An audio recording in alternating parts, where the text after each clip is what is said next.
देखो, भगवान की कृपा से अपने लोगों का मिलन होता है। जब द्रोही दीन दयालु राघो तो साधु संगति पाई है।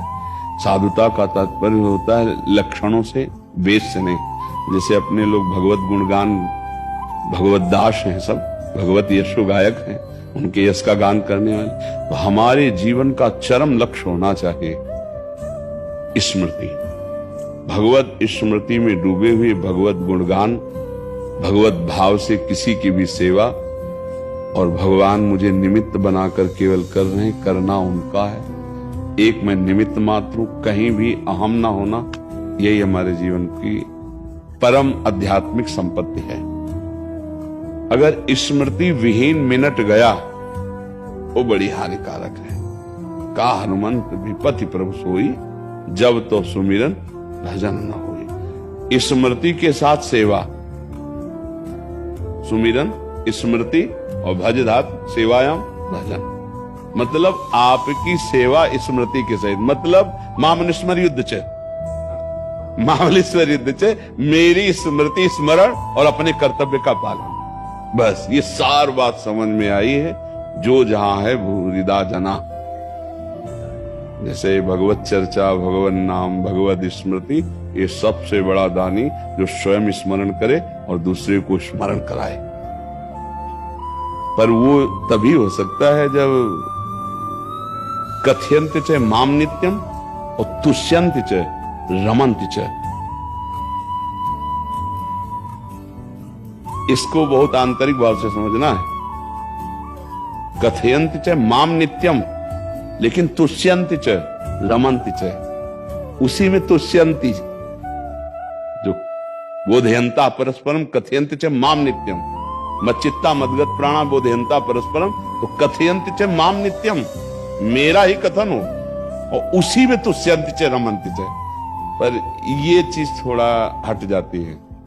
कथयंति च माम नित्यम ये तो हो सकता है, लेकिन तुष्यंति च रमंति च, इसमें अंतराय आ जाता है। धन, भोग, वासनात्मक क्रियाएं, अब कथयंचित माम नित्यम का रस नहीं मिल पाएगा।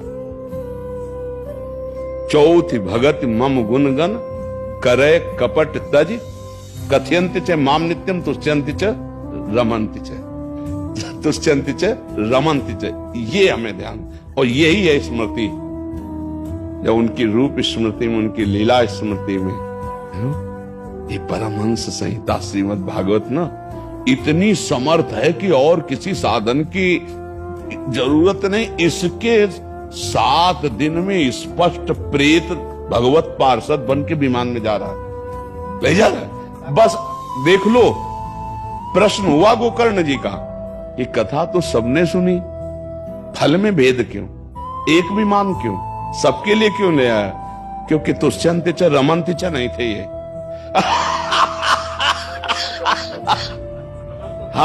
हाँ, मनन नहीं था, तुष्यंत च रमंत च ना होने के कारण, और इसने भूख प्यास सबका त्याग करके ये इसी में तुष्यंत च रमंत च, इसीलिए विमान इसके लिए आया है।